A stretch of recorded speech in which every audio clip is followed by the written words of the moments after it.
students, welcome to our YouTube channel Education Point Coaching Classes. Students, today we are going to do worksheet number 6 of DOE. It is of subject English, class 9 and dated 20th April 2021. और बच्चों यहाँ पर name of the student और name of the class teacher के लिए space provided है, तो ये दोनों कॉलम्स आप अपने आप फिल कर लेंगे। चलिए आइए देखते हैं आज की वर्कशीट में हमारे पास क्या आया है। आज की वर्कशीट में एक हमारे पास पैसेज है, हमें उस पैसेज को रीड करना है और उसके बेस्ड पर कुछ क्वेश्चंस दिए हैं, वो हमें आंसर करने हैं। चलिए पैसेज रीड करते हैं। Read the passage and answer the questions that follow. Global warming is a serious issue and we all need to think about it collectively. तो ग्लोबल वार्मिंग, तो ये हमारा टॉपिक किसके ऊपर आया है? Global warming. तो ग्लोबल वार्मिंग एक सीरियस इशू है जिसको हमें सबको मिलकर बैठकर कलेक्टिवली सोचना चाहिए कि हम इसके लिए क्या कर सकते हैं। The reason for it is increase human activity. और ये ग्लोबल वार्मिंग अपने आप ही नहीं हो रही, ये जो ग्लोबल वार्मिंग का जो रीज़न है वो ह्यूमन बींग्स है। तो ह्यूमन बींग की एक्टिविटीज़ की वजह से ही ग्लोबल वार्मिंग इंक्रीज़ हो रही है। With the advent of industrial revolution, the slow and gradual degradation of environment has begun. और जैसे जैसे इंडस्ट्रियल रेवोल्यूशन आ रहा है, इंडस्ट्रियल रेवोल्यूशन मीन्स जैसे जैसे इंडस्ट्रीज़ और इंक्रीज़ होती जा रही हैं, तो धीरे धीरे स्लो एंड ग्रेजुअल डिग्रेडेशन, तो धीरे धीरे धीरे हमारा एनवायरनमेंट जो है वो डिग्रेड होता जा रहा है, यानी कि एनवायरनमेंट की क्वालिटी जो है वो डिक्रीज़ होती जा रही है। Now we can witness around us the climate change, rising temperature and disturbed weather patterns. और आजकल हम देख सकते हैं अपने आसपास कि क्लाइमेट एकदम ही कैसे चेंज हो जाता है, टेम्परेचर राइज़ हो रहा है बहुत ज़्यादा, वेदर पैटर्न बिल्कुल चेंज हो रहा है। तो पहले देखा जाता था कि पहले मौसम बहुत अच्छा रहता था, अब धीरे धीरे धीरे जैसे जैसे ईयर्स बढ़ रहे हैं तो हमारे एनवायरनमेंट की क्वालिटी बहुत ख़राब होती जा रही है। हम ओपन एयर में तो सांस ले ही नहीं पा रहे, और इसका कारण क्या है? Human beings. Why do we need to worry about it and what can we do to save earth. और हमें ज़रूरत क्यों है वरी करने के लिए, और हम अपनी अर्थ को बचाने के लिए क्या कर सकते हैं। तो इस पैराग्राफ में हमें यही बताया कि हम क्या कर सकते हैं। ठीक है, और इस क्वेश्चन का आंसर तो आप जानते ही होंगे, वाई डू वी नीड, क्योंकि अगर हमें अर्थ पर रहना है तो हमें इसके एनवायरनमेंट के लिए केयर तो करनी ही होगी। ठीक है, चलिए some of the expected impacts on our life are.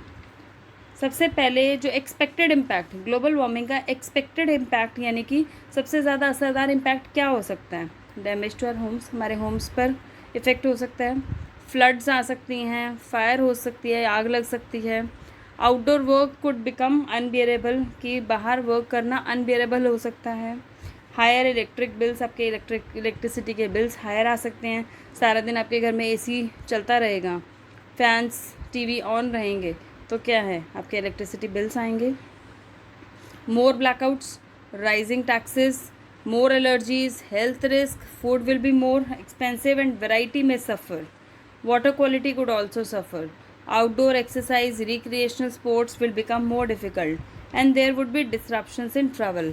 तो अब इस पैराग्राफ में जो जो चीज़ें देखी हैं आजकल की सिचुएशन में, कोरोना टाइम में, ये सारी सिचुएशंस आपने ऑलमोस्ट फेस कर ली हैं। जैसे देखिए यहाँ पर electricity bills, work from home है, घर पे जो लोग काम कर रहे हैं सब बैठकर घर ही काम कर रहे हैं, चाहे वो बच्चे हों चाहे वो बाहर हों, आपके इलेक्ट्रिसिटी बिल्स आ रहे हैं।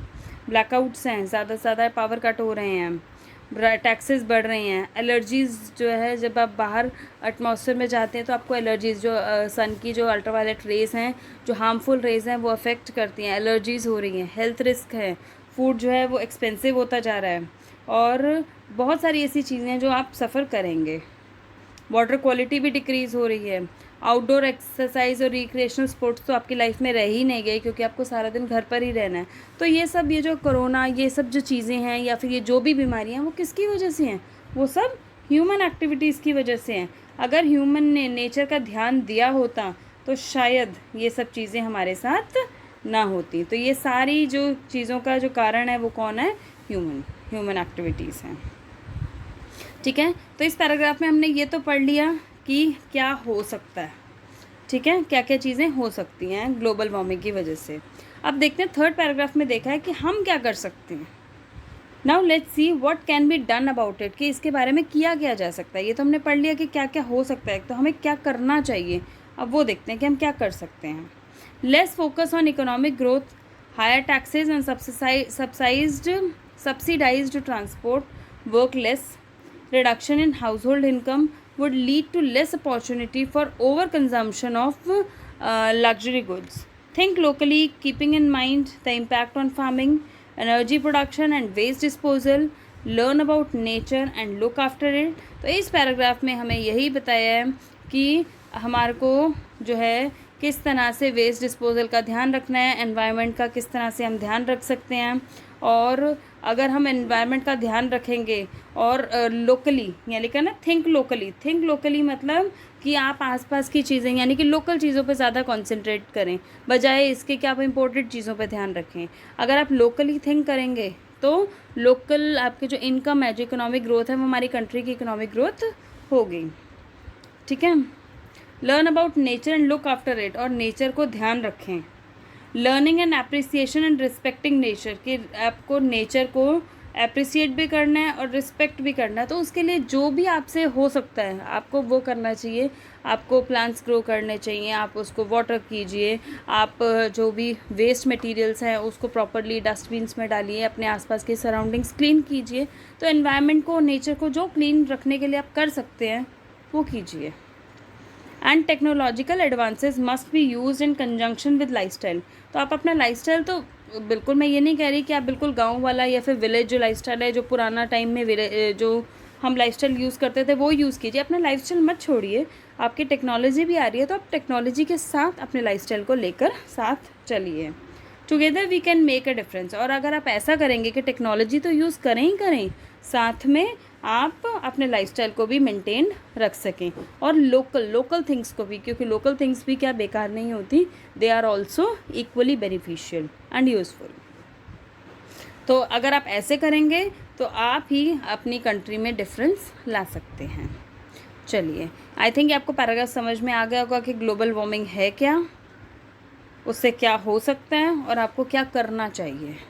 तो ये 3 पैराग्राफ्स में आपको काफ़ी चीज़ें समझा दी गई हैं। चलिए अब इससे रिलेटेड जो क्वेश्चन आंसर्स हैं देखते हैं, MCQs क्या क्या हैं।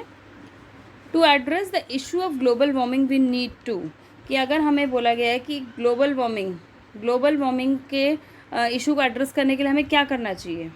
लिव इन कॉन्स्टेंट फीयर, हमेशा डर में रहना चाहिए। और मिराकल्स मतलब कोई ना कोई जादू या फिर ऐसे जो अनरियलिस्टिक हो, हमें इन बातों पे ध्यान रखना चाहिए नहीं।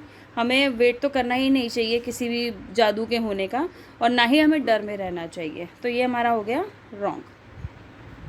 Seat and watch to let the things happen, जो हो रहा है उसको आराम से चुपचाप से देखते रहो, ये भी नहीं है ग्लोबल वार्मिंग का मतलब।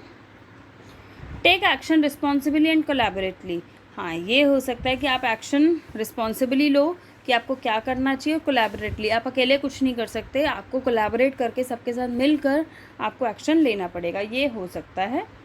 डी भी एक बार चेक कर लें। तो look for directions from the authority, यानी कि गवर्नमेंट जो आपको बोलेगी आपको वही करना है। नो, ग्लोबल वार्मिंग के तो हर एक इंडिविजुअल की अपनी एक खुद की रिस्पॉन्सिबिलिटी है कि वो नेचर को बचा कर रखे। तो इन तीनों में जो सबसे आपका करेक्ट आंसर होगा वो होगा C part. The passage conveys a message to, ये पैसेज हमें क्या मैसेज करता है, अवेयर रहो, यस हाँ मैसेज देता है। स्टे केयर फ्री, मतलब कि कुछ भी हो जाए आपको कोई चिंता नहीं होनी चाहिए, नो ये नहीं हो सकता। ब्रिंग द चेंज, कि चेंज लाओ, आपकी लास्ट लाइन, पैराग्राफ की लास्ट लाइन में यही चीज़ गिवन है, ब्रिंग द चेंज। तो देखिए ब्रिंग द चेंज में लास्ट आपको ओपन करके दिखाती हूँ, ये देखिए, together we can make a difference, आपको लास्ट लाइन में गिवन है ये, ठीक है। तो इसी से रिलेटेड अब देखिए आपको सेकंड में दिए, be aware, yes, bring the change, yes, forget everything, सब कुछ भूल जाओ, नहीं, और ये भी रॉन्ग था। तो इसका करेक्ट ऑप्शन आपका क्या होगा, 1 and 3। तो आपको नीचे ऑप्शंस दिए 1 and 2, 3 and 4, 2 and 4 and 1 and 3। तो कौन सा करेक्ट होगा आपका, विच कन्वेज द मैसेज, तो 1 and 3 कन्वेज द मैसेज। तो इस पैराग्राफ का मैसेज क्या कन्वे कर रहा है, फर्स्ट एंड थर्ड, और इसका हमारा सी पार्ट। चलिए बढ़े अब आगे थर्ड क्वेश्चन की तरफ। द फ्रेज थिंक लोकली, अभी मैंने आपको अभी समझाया पैराग्राफ में, लास्ट पैराग्राफ में, थिंक लोकली, लोकली सोचने का क्या मतलब है? लोकल मतलब लोकल की चीज़ें आप खरीदो और जो भी आपके आसपास की जो ईजिली अवेलेबल हो आप उनको यूज़ करो। Paying attention to local people की तरफ ध्यान दो, लोकल आर्ट या क्राफ्ट की तरफ ध्यान दो, प्रमोट करो उनको। यूटिलाइजेशन ऑफ लोकली अवेलेबल, या आपके आसपास जो लोकली अवेलेबल रिसोर्सेज हैं उनको यूज़ करो, या फिर जो आपके ग्लोबल पार्टनर्स हैं उनसे बिल्कुल जो भी आपके रिश्ते आते हैं वो सब कट कर दो, कटिंग टाइज नो। तो आपको क्या है इसका correct answer? Utilisation of locally available resources, यानी कि आपको लोकली, जो भी आप ब्रांड के पीछे मत भागो, जो भी आपको लोकली अवेलेबल है आप उसको यूज़ करो। और जितना आप लोकल यानी कि अपनी कंट्री के विद इन बाउंड्रीज़ के विद इन आप उस ब्रांड को चूज़ करते हो या ये रिसोर्सेज को यूज़ करते हो तो वो उतना ही हमारी कंट्री के लिए बेनिफिशियल होगा। The write up attempts to dash the readers, तो फोर्थ क्वेश्चन में दिया है the write up attempts to, जो राइट अप्स होते हैं वो क्या करते हैं? रीडर्स को स्केयर, डराते हैं, रिब्यूक करते हैं, अवेयर करते हैं या अम्यूज़ करते हैं। तो क्या करते हैं? लोगों को पहचान कराते हैं कि क्या सही है और क्या गलत है, यानी कि जागरूकता लाते हैं। तो क्या करते हैं? वो अवेयर करते हैं आपको, ठीक है। Which word in the passage corresponds to being intolerable, तो कौन सा ऐसा वर्ड है जिसका मीनिंग है इनटॉलरेबल? इनटॉलरेबल मतलब जो कि सहन ना किया जा सके। डिग्रेडेशन, डिग्रेडेशन तो होता है धीरे धीरे डिक्रीज़ होना कोई चीज़। टू सफ़र यानी कि सहन करना, यहाँ पर बोला है सहन नहीं करना, तो इसका क्या हो सकता है? अनबियरेबल। और डैमेज नहीं हो सकता, डैमेज तो नुकसान होता है, तो इसका करेक्ट ऑप्शन होगा C1 अनबियरेबल। लास्ट क्वेश्चन है आपकी वर्कशीट का, technology advances must be use in conjunction with lifestyle, कि टेक्नोलॉजी जो एडवांस हो रही है यानी कि एडवांस टेक्नोलॉजी को आप अपने लाइफस्टाइल के साथ कंजंक्शन यानी कि उसके साथ चलकर आप दोनों चीज़ों को साथ में एक साथ लेकर आगे चलें। तो इस स्टेटमेंट से आपको क्या समझ में आती है? यूजिंग टेक्नोलॉजी फॉर और आर कम्फर्ट, कि हमें अपने कम्फर्ट के हिसाब से थिंग्स को यूज़ करना चाहिए? नो। रिलाइंग ऑन टेक्नोलॉजी, पूरी तरह से टेक्नोलॉजी पे अपने आप को रिलाई करना चाहिए यानी कि उसी के भरोसे छोड़ देना चाहिए? नहीं। Technology as a guide for our life time, technology को अपनी गाइडलाइन बना लो कि हमारे लाइफस्टाइल को टेक्नोलॉजी के हिसाब से ही चलाना है? नहीं, ऐसा भी नहीं है। Maintaining a balance between technology, technology और लाइफस्टाइल के बीच में एक बैलेंस होना चाहिए। यस, कि टेक्नोलॉजी अगर हमारी इंक्रीज़ हो रही है तो टेक्नोलॉजी का यूज़ करके हमें अपने लाइफस्टाइल को साथ में चलाना है, ठीक है। तो दोनों के बीच में बैलेंस बनाना है, ठीक है। तो इसका करेक्ट आंसर होगा हमारा D1।